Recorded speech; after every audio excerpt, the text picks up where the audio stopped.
عايز اقول لك انه والله العظيم والله العظيم انا همشي عميل مخصوص بسبب عينه الوحشه. اي حد بيقولك ما تركزش مع حد عينه وحشه ولا الكلام ده، لا لازم تركز، لان الموضوع ده هيخسرك كتير جدا. قسما بالله قسما بالله انا همشي عميل مخصوص بيتمرن معايا عشان عينه وحشه.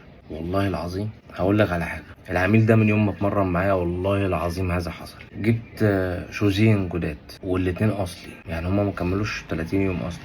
في يوم شوز الفردتين اتقطعوا من نفس المكان. بص بقى، الفردتين دول اتقطعوا، لا انا مثلا اتخبطت بالشوز ولا حاجه، ولا مثلا عملت حاجه قطعته، ولا الشوز ينفع يتصلح لوحده. يعني لدرجه ان انا قلت مثلا ممكن جوده الشوز مش كويسه، بس ده اصلي، فاللي هو ازاي؟ المهم علينا، حاولت احط مبررات، وهو في الاخر كده كده ايه، الشوز اتركن خلاص مش هيتلبس تاني، مفيش مشكله. بص بقى، دي سماعه ماشي، ركز معايا.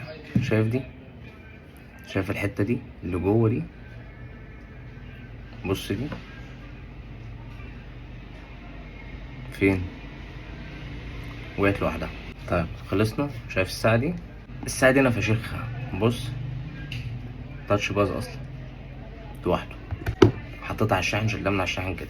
العميل ده من يوم ما اتمرن معايا وقسما بالله الخسائر اللي بتحصل لي اكتر بكتير من اللي انا باخده منه. يعني كل حاجه بتبوظ انا مجبر اشتري غيرها.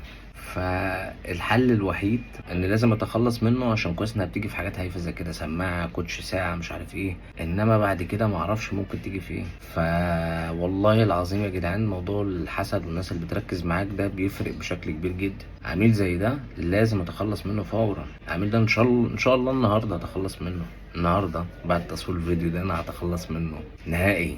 انا حتى مش همرنه اونلاين، لا شخصي ولا اونلاين، ولا هشوفه ولا اي حاجه، ورقمه هيتحط بلاك ليست. لا لا لا لا، موضوع صعب. الناس اللي زي دي صعبه صعبه صعبه.